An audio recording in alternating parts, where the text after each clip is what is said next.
Hello, my friend. So let me ask you this. Have you ever felt like there was something that was so important to you, some goal, whether it was building your business or improving your health or strengthening your relationship, and it just felt like no matter how hard you tried to make it work, no matter how hard you try to make it happen, things just didn't work out. You get so close and then it crumbles apart. You have the best intentions and then it doesn't work out. And then afterwards, you're sitting there going, what happened? I don't understand. I knew exactly what I was going to do, and I knew exactly what I was going to say, and I knew exactly what action to take, and it didn't work out. And you don't know why. And I want to share some insights that I've learned from working with thousands of people over the years to help you to understand what's going on at a subconscious level.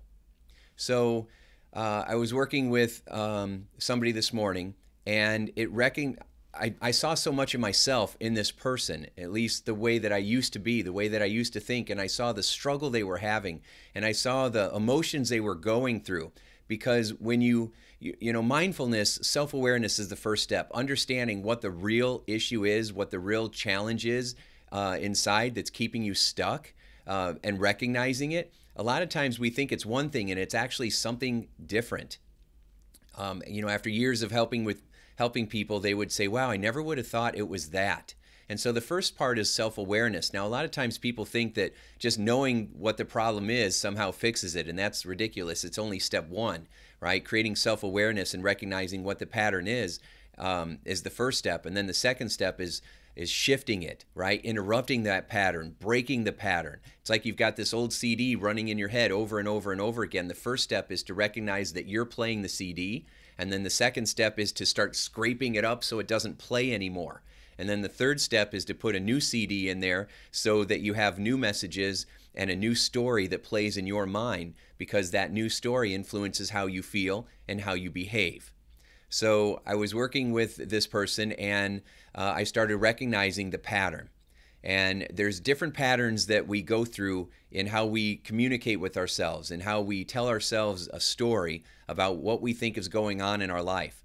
And it's that communication that you have with yourself that's determining what's going on and why you're feeling the way that you're feeling. We often think that it's our past that is determining us, when your past is behind you. What's determining you right now and what will influence you in the future is what you're telling yourself in this very moment. In this very moment, you're telling yourself a story. You're giving yourself a narrative about what you think is going on. And then you're emotionally responding, not based on the situation itself, but based on what you're telling yourself about that situation. So you can look at any situation and make yourself feel safe or make yourself feel scared. You can look at any situation and make yourself feel excited and motivated, or you can look at it and make yourself feel guilty or full of shame, or tell yourself that it's never going to work out, or get angry and direct that anger outward at others, or direct it inward at yourself, which then shuts things down. So, all right, so how do I start with this? So I saw this person struggling with some new information, right? I saw they started to run a pattern. I think I'll start it this way. Virginia Satir was a famous family therapist, and she said that there's 5 ways that we learn to communicate when we're little. It helps us figure out how to survive, so to speak, what our role is in the family. She said 4 of these communication styles are very dysfunctional, and one of them is really healthy and where we want to be. And so the healthy way of communicating is by leveling. And leveling means by being open, being honest, being direct, and being compassionate with yourself and with those around you. And it's something that human beings really struggle with. Usually we're good at 1 or 2 of those pieces, but we're not good at the rest, right? So we might be really good at being compassionate, but we're not very good at being direct and really honest about how we feel. Now, one of the reasons why we have trouble being honest with how we feel is simply because we're afraid of the response we're going to get back. Or we've already played it all out in our mind and we think that this is going to happen and this is going to happen. And so we play these chess games with ourselves in our own mind, thinking about all the different possibilities, and then we decide we know exactly how it's going to turn out, and so we respond in a certain way. And the goal is to avoid conflict. We're trying to avoid conflict because the human brain does not like pain, and we will do anything we can to get out of pain. So the four ways that we communicate that are dysfunctional really are coming from insecurity and this feeling of not wanting to have pain in our life. And pain might be looking dumb. It might be people not loving us. It might be yelling and screaming. It might be getting the silent treatment and people ignoring us or us losing their attention or approval. It might be in feeling shame or guilt for things we've done or things that we've been led to believe we should feel bad about.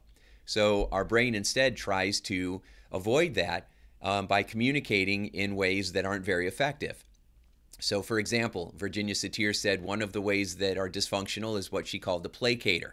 The placator is someone who avoids conflict any way possible, right? So it's all about making sure that everyone else is okay, making sure we don't rock the boat.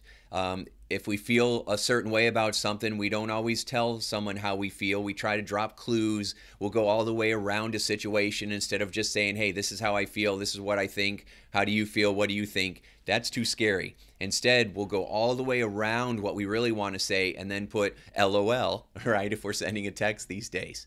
So now I was the king of placators, right? I was always worried about how people were going to judge me. I always wanted people to like me. And instead of just liking myself and then focusing on liking others, I didn't like myself that much. And so I didn't think other people would like me either. And so I behaved in a way where that happened.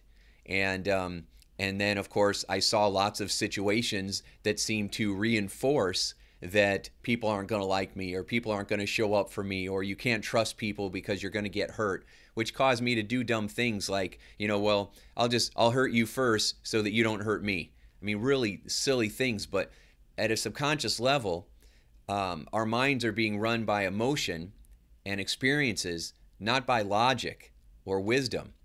And so we will make a lot of decisions based on old programming and emotion instead of logically thinking things out and making better decisions. Most of us are on autopilot. So we think we're taking control of our life, but really most of the decisions that we're making are based on programming from the past. So you have to literally become aware of that and almost in a way reparent yourself so that you're now deciding how you want to think, feel, and behave based on what you want moving forward, not based on how it's always been. And most people are always comparing their past to their present. What we have to do if we want a better outcome is we have to compare where we are to where we want to be and then keep moving forward. So anyway, so the placator is somebody who it's like no matter what I do, it's never good enough, right? We get upset, we get hurt because we try to do all these things for other people, and then when we don't get the response back that we want, we get passive aggressive, right? So we get very sarcastic, or we will lash out at people. Or we won't do anything in front of them, but we'll talk about them behind their back to everybody and try to get everybody else to feel sorry for us. We don't know that we're doing that, though. We feel like we genuinely got hurt, and we're looking for sympathy. We're looking for someone to tell us that it's okay. Remember, these patterns come from insecurity. So what we're really looking for is connection and love. And we'll get it any way we can. We'll get it from being loving, and we'll get it from trying to get others to feel sorry for us. But again, this happens mostly unconsciously. We don't know that it's happening. So if you're doing this, and you probably have, we're always running one of these patterns. A lot of times we'll see ourselves in all the patterns I'm about to explain, but there's usually one that is more predominant. And if you see yourself in this, or you start to be like, if you get tight inside as you hear this, that's probably a clue that that's what's happening. You can always tell when I've hit on a chord inside of you, because you'll get tense, you'll get tight, you'll feel angry, you'll feel defensive, you'll start looking for ways to think of me as being full of crap, right? Because when we first kind of pull that monster out of the closet, it don't want to be out of the closet. It is very happy where it's at. And that doesn't mean you're happy. You could be very unhappy right now, but the pattern likes to keep playing itself because remember, it thinks it's somehow keeping you safe, even though it is causing you pain.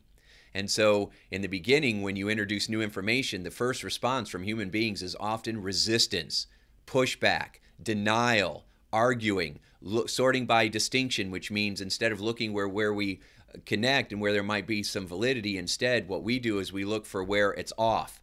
We look for where there's a crack in the armor. So we're looking for details or words or the way that you said it so that we can say, no, that's false, instead of trying to understand and taking feedback. So when you're shifting behavior, the first experience we have is resistance.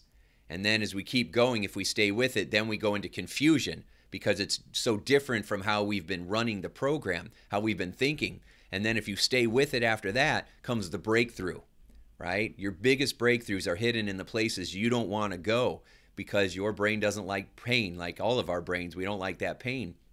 And so in the beginning, it will resist and say no and push back. Then it will go into confusion, which is another way of dissociating and saying, no, I don't want to deal with that either. But if you stay with it, then the transformation occurs and your mind goes, well, wait a second. Owning this situation, taking responsibility. Responsibility just means the ability to respond. It means that suddenly, instead of feeling like things are happening to you, now you're saying, no, I'm in charge of what I'm experiencing. I might not be responsible for what has happened around me or to me, but I still am responsible for my interpretation of it, of what I'm telling myself about it, because what I'm telling myself is determining how I'm feeling right now, and my feelings determine how I behave. So you can always own whatever's going on, even if it's just what you're telling yourself about the situation. As soon as you own it, it gives you the ability to do something with it, and that creates an opportunity. That creates the ability to think differently, create a new feeling, which is a lot more peaceful and loving and happy and accepting. And then it creates a new outcome because you did something different. You're going to get a better outcome, right? In life, there are winners and there are learners, not losers. There's winners and learners. And if you're doing one or the other, you are succeeding. So as I share this, if all of a sudden you get tight inside, good. That means that you might be open to something. We might hit on something that you should really pay attention to. Again, most people want to avoid the things that make them uncomfortable. If you can get yourself to go towards those situations, and I know it's hard, but when you can get yourself to do it, and you have to have a mindset of love and acceptance, and try to get away from the self-judgment. But when you start to move into love and acceptance and you go into those places, I'm telling you, that's where your biggest breakthroughs are going to be. And if you don't do that, it's going to feel like no matter what I do, it never works out. And that's because what you're doing is the same pattern over and over and over. The details might look different. The situations might look different. The goals or people might look different. The weight loss plan might sound different, right? The business strategy might seem different. But you are running the same pattern. And that's why you keep getting the same result. And if you're not happy with those results, we have to change the pattern. And it's the last place people want to go. And that's why so many people don't get what they want. But you can if you decide to go in this direction. So the placator is when we start feeling sorry for ourselves, when we start saying that, this is wrong, or that I feel, I'm not getting the love that I want, or I'm not being treated right, and we start to feel really sad inside. And then what we do is we will either get angry at other people and say, well, fine, I'm just not going to talk to them anymore. I'm not going to do anything for them anymore. I'm going to see how they like it. And we get real snippy, and it's this passive-aggressive behavior, or it's this righteous indignation, right, where we're going to all of a sudden feel somehow like we're connecting with ourselves by acting immature and not owning the situation, or going up to that person and saying, hey, you know what, this is what I was doing, and this is what I was trying to get out of it, and this is what I saw from you, and it might be wrong, but I want to come to you and tell you how I'm feeling and ask for what I need, and understand where you're coming from as well. Also understand the other person's point of view instead of just trying to cram your point of view down their throat, right? Seek first to understand, then be understood. It creates open communication. But being able to share openly, hey, I'm feeling hurt right now. This is what I'm feeling. This is what I was hoping for. I should have been more clear. I just wanted to share this with you and see what you have to say, right? And hear your thoughts and hear your feelings, and come at it with, and see where they're at, and they might come back and be angry or be sarcastic, but, but they might not. And maybe they've always done it that way, but maybe this time they won't.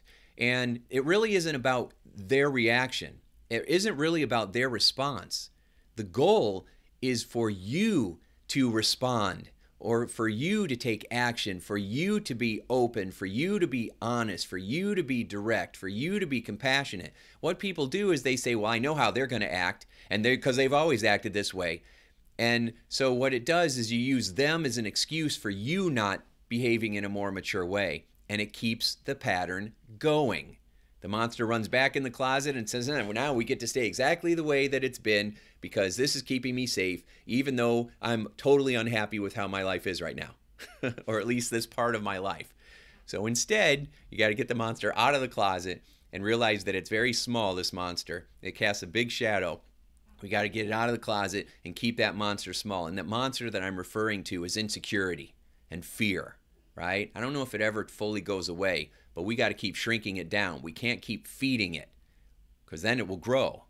So that's the placator, right? So the placator is not being honest or direct. They're very passive aggressive, and they'll either attack outwardly or they'll attack inside, and they'll start blaming themselves, and then they'll get depressed. You know, we'll feel sad and we'll feel depressed. And when we get depressed, we try to self-medicate. So we overeat, we drink, we do drugs, we spend money, we watch too much TV. We'll do anything we can to try to check out, to try to change the way that we feel. And those things end up causing more pain. It's really sad how us humans try to avoid pain by doing things that cause more pain. So there's an old proverb that says, if you learn to go within, you'll never go without. So we got to keep looking inward and saying, all right, how can I improve the story that I'm telling myself?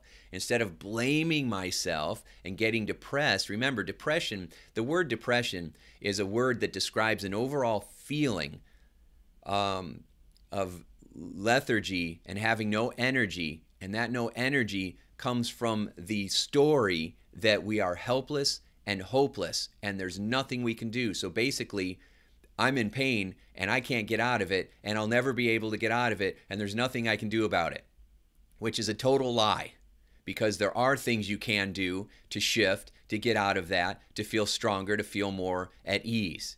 Now, I don't want to get into a big debate about depression being biological versus, nature versus nurture, because that would be a distraction that would cause us from having this conversation.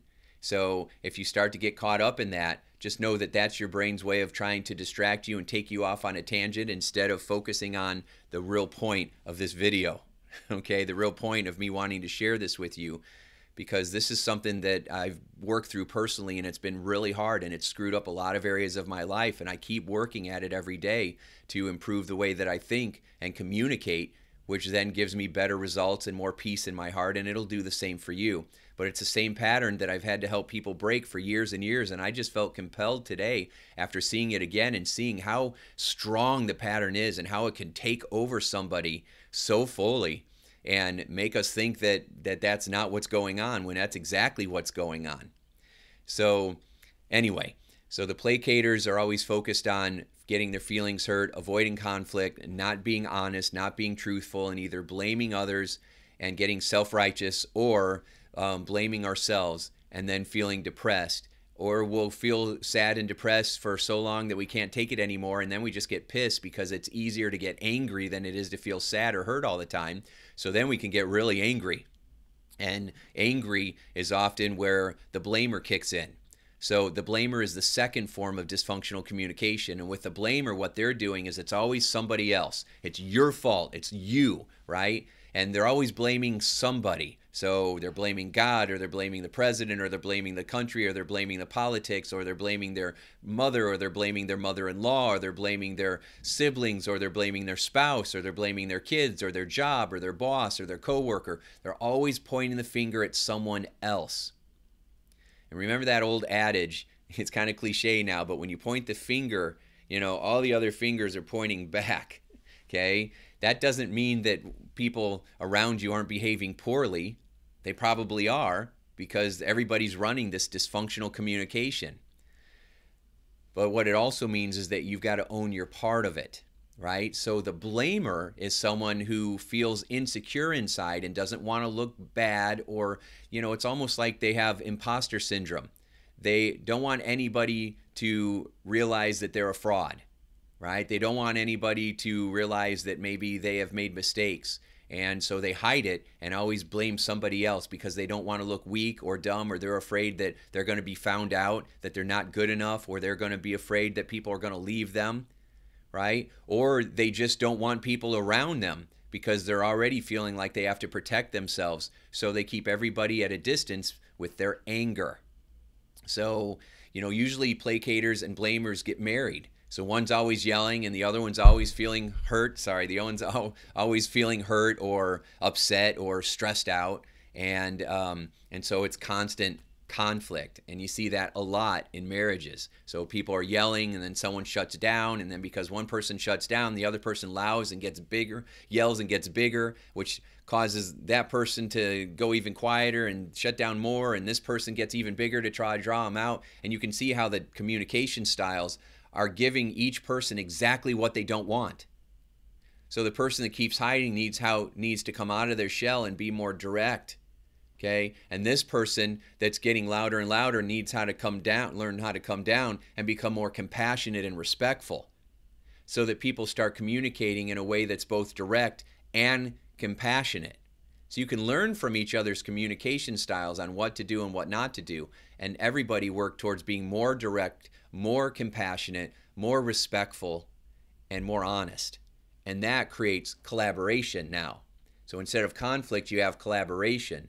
And I've helped companies do this, and I've helped people in marriages do this, and I've helped siblings and parents do this, and it's beautiful what happens. So, but first you got to do it with yourself. So we have the placator. No matter what I do, it's never good enough, and as long as you're okay, let's not rock the boat. We've got the blamer. It's all you. It's all you, right? I didn't do anything. I'm always getting yelled at. I didn't do anything. You're the one, and always blaming. Then we have the distractor, which is the third form of dysfunctional communication.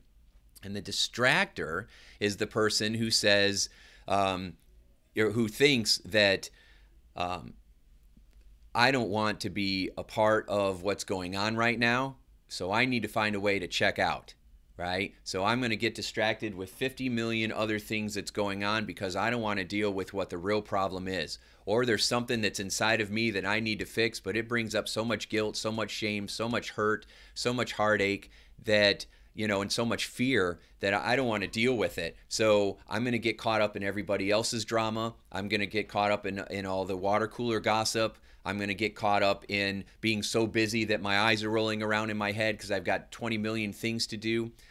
We do this in business too. Instead of focusing on the one or two things that are going to give you the biggest breakthrough, we get caught up in 50 other distracting activities that don't really get us anywhere. And so it's a common habit. It's a common pattern. And none of you watching this right now, you didn't invent these patterns, but you're running them, right? You're running one of them at least, probably a few of them, because it's what us humans do. So the distractor is always getting caught up and going in 20 different directions so that they don't have to deal with what's really going on. It's kind of like sweeping everything under the rug. We'll just put our head in the sand and pretend that it isn't happening. And does that work? No, that doesn't work out very well. What you end up with is a carpet full of stuff and a whole bunch of hurt feelings and people holding on to grudges about something dumb that happened or a miscommunication from 10 years ago, right? Or from 1,000 years ago. And so people just keep getting hurt because there's no real honest communication with the intention of really understanding where the other person's coming from. Most communication is, this is where I'm coming from and you need to change the way you think. Now that is not going to work, and it hasn't worked. And if you just look out in the world or turn on the news, you have lots of examples of dysfunctional communication.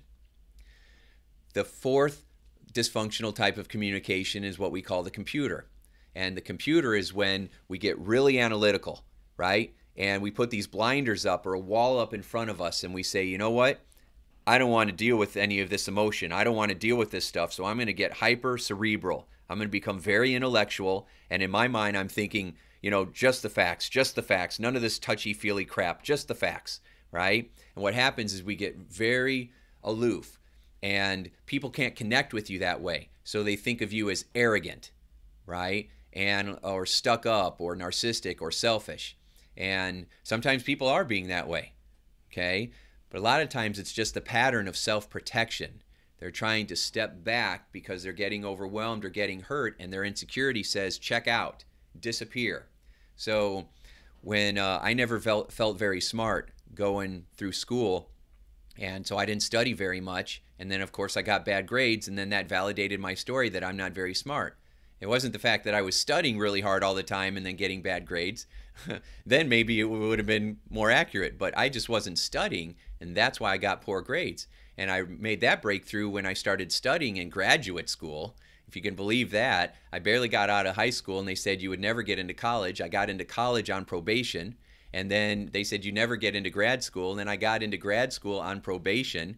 And in grad school, that's when I discovered that if you study every day, your grades go up. And my grade point average went up 11 points. I had like a 2.4, it went up to a 3.5, right? Just from studying every day. So it started changing that story I was telling myself. But even then, I remember just a few years ago, I was at a conference and I was speaking, and I don't know why, it was kind of like this self-deprecating part of me. We were in a conversation, and I'm like, well, this is my advice, but I don't know, I'm not that smart. And someone looked at me and he says, why do you say that?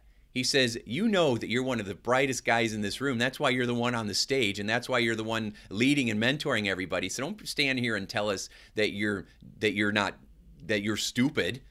You're one of the smartest people in here. And I got like a serious reality check, and I'm in a good way. And I'm like, wow. I'm like, you know what? You're right. Thank you. And the fact that I owned it was a wonderful teaching example for everybody else. I didn't go, yeah, whatever. And I didn't try to, go over his head and anything. What I did was I just said, you know what? You're right. I am smart. And I need to quit telling myself that silly story. The story's what's stupid, not me. I'm awesome. All right? And then he smiled, because two things happened. One, I got the insight and I owned it, and I started taking action on it right away instead of defending my old way of being, because my old way of being was keeping me stuck. Why defend that? I mean, why defend things that are keeping us stuck? Does that make any sense to you? It doesn't make sense to me.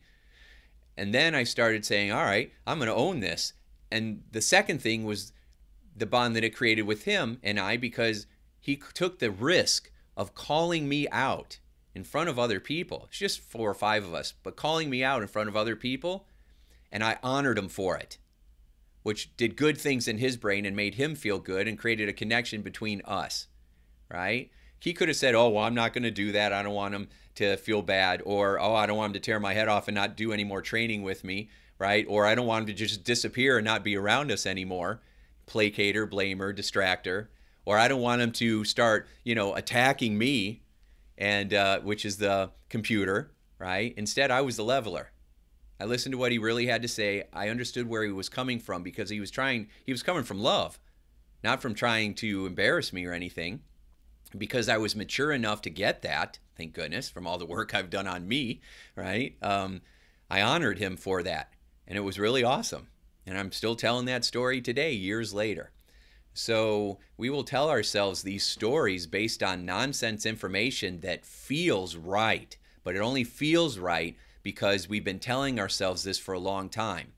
And it doesn't feel right, it feels familiar, right? There's a difference between feeling familiar and feeling correct. A lot of times we'll hang on to things because it's familiar, not because it's correct. Remember that.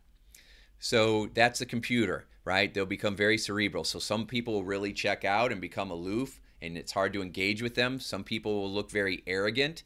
I know that once I started studying and I got really good, so one of the things that helped me to build my feeling of significance, of trying to feel important, was trying to get really smart with my craft. And so I studied and studied, and I've worked so hard over the last 27 years to grow my brain and figure out what to do so that I could really make a difference for others and for myself. And I got really good at it. But I recognized a pattern several years ago where I would flip from being really loving and really caring to just being a jackass, right? If I felt threatened, I was like I was one or the other. I was, let's hug it out, or let's throw down, right? I mean, it was a real where I would flip, and if I felt threatened, and it happened mostly in relationships, personal relationships, like with my wife, or my family members, but every once in a while it would happen with a client too, where they would just rub me the wrong way or push a button inside of me, right? And I didn't have the maturity at the time to recognize the pattern and not fall for the setup. So I would fall for it, and then I would shift and I would get real aggressive and sarcastic. Or because I had studied so much, I knew what was really going on inside of them, and I would just lay it out, right? In a very direct but non compassionate way. And that never worked out well. Right? That never worked out well at all. In fact, I've moved many times, not because of that, but I've moved every time, or many times, and every time we come to a new neighborhood, my wife goes through the ground rules. You're not allowed to help the neighbors. You're not allowed to give them feedback on what you're noticing about them. You're not allowed to help them with their relationship with each other or their kids. In other words, if they're not paying you, you're not helping them with that. And so anyway, it's a good rule. It's a good rule. So so that is the computer. And then the last one is the leveler, and that's the one that I started out with, right? Where you're being direct and honest and compassionate. So what happens is when you start to challenge somebody on their stuff in the beginning, they will get real. So I'll just give you this example. So I was working with someone today, and when I started noticing the pattern was they were acting in sabotaging ways and acting like that was a kindness that they were doing, when it really wasn't kindness. It was selfish.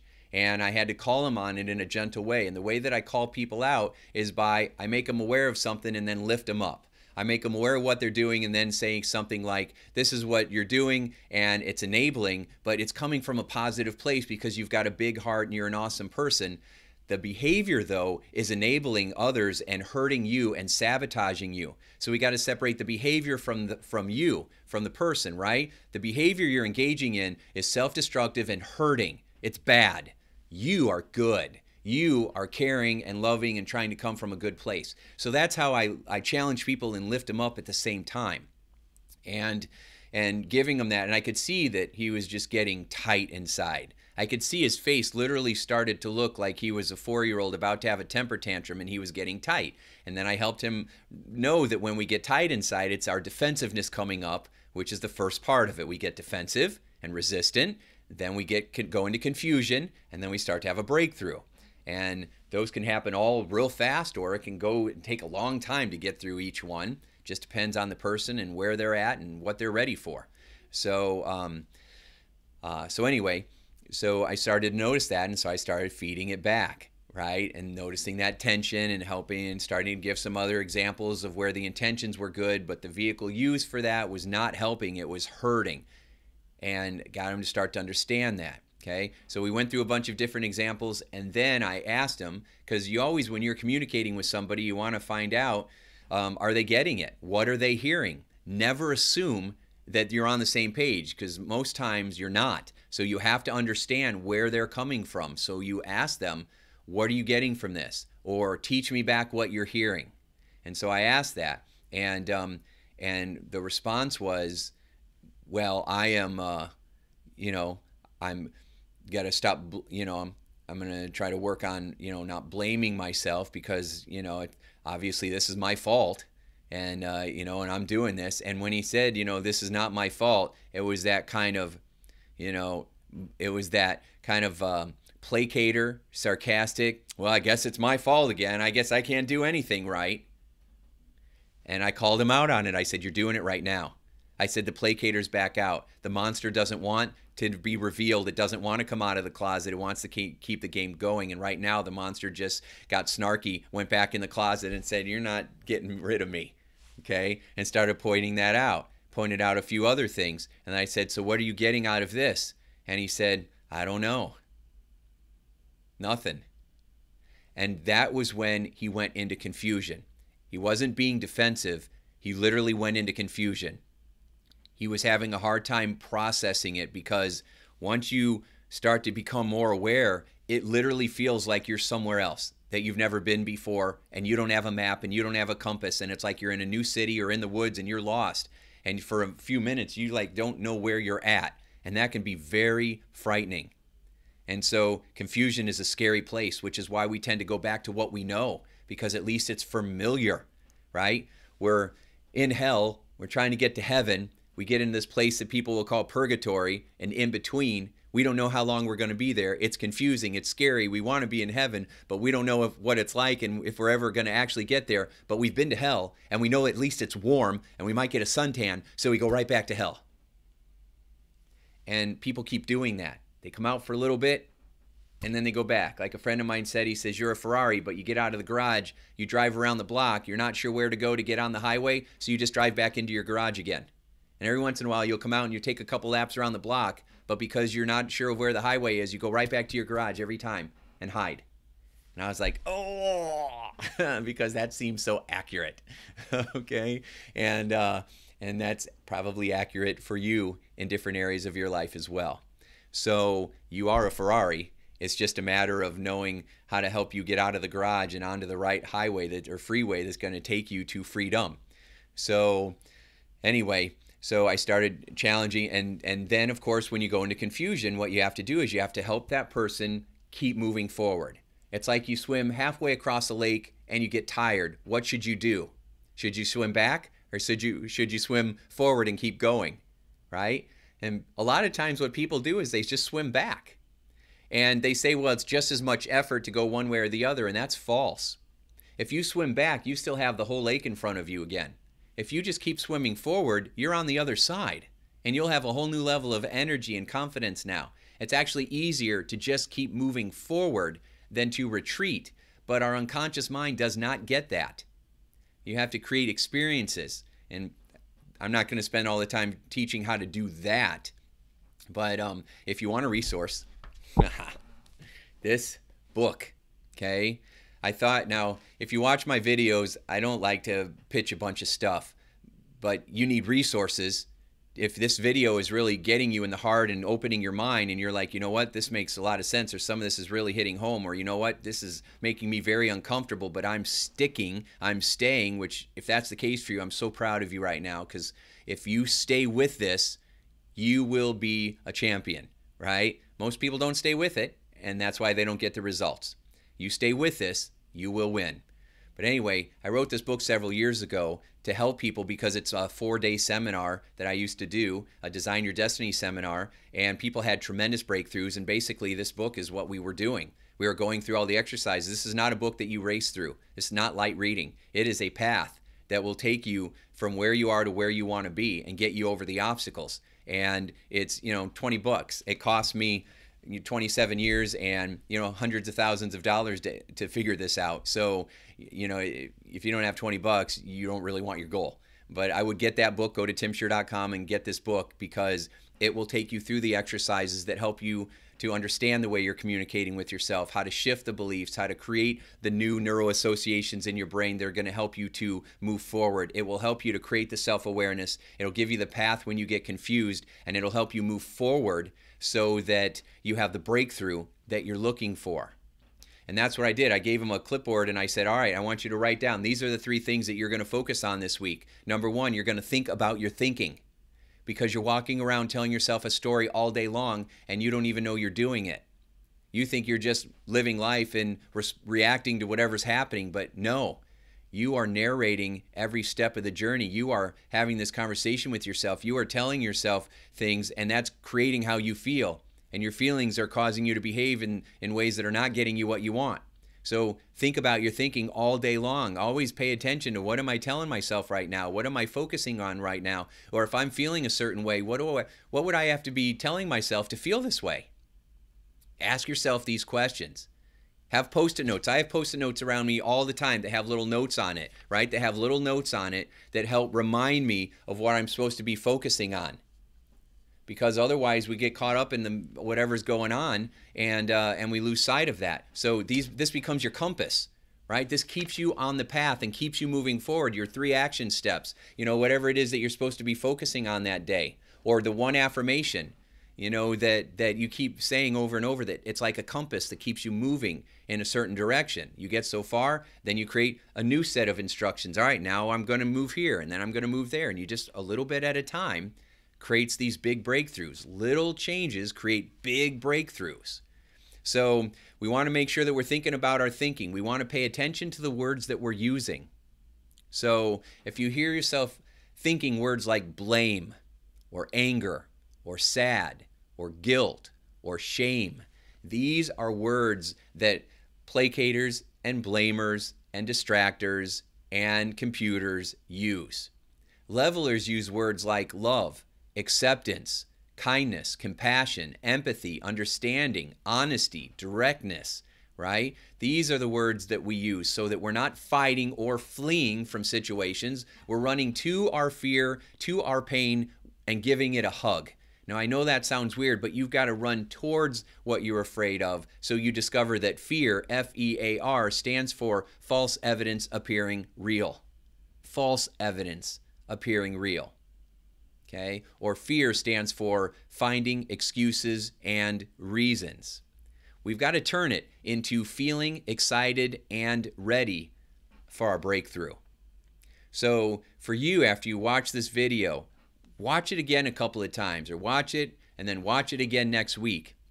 Add it to your favorites and share it with your friends and family. Share it with your spouses. Share it with your older children so that they learn how we communicate and what's going on unconsciously, and how to start to make this more conscious, how to create more awareness so that you can learn how to be more loving and honest and compassionate and direct with yourself. You can start telling yourself a new story about your situation so that you can own it and say, you know what, this is what I've been doing, this is how I've been feeling, and this is what I want to do to change it. This is how I'm going to improve. And it takes effort. You got to work on this, and you got to work on it a lot. And if you want the glory, you got to do it. You know, as Jim Rohn said, no one can do your push-ups for you. If you want to get stronger, you got to do the push-ups. Well, these are mind push-ups, and they will make you stronger. So focus on what you're telling yourself this week. Notice how you're feeling, and then really focus on what would I have to be focusing on? What am I picturing right now? Am I picturing the worst possible scenario, or am I picturing what I want to have happen, the outcome that I desire? Are my feelings being generated from what I am saying to myself? Yes. Well, what am I saying to myself? Well, am I telling myself things that are scary, or things that make me laugh, or things that make me feel safe? What are you telling yourself? You know, a lot of times we walk around telling ourselves things that would make anybody feel stressed out, overwhelmed, and anxious. So you got to slow it down. Now, I'll tell you, before you change the way you think, you might want to try what I call my 777. Not a 7-7, that's something different. My 777 mind reset technique, right? And I just remember the 3 7s because it's like jackpot, right? So it's a mind reset. What you do is you breathe in through your nose and you slowly exhale.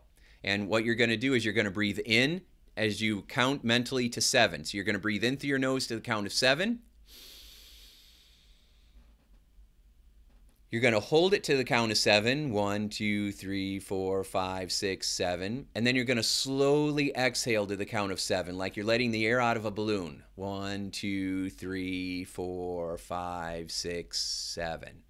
And you do it 7 times. You breathe into the count of 7, hold it to the count of 7, exhale to the count of 7.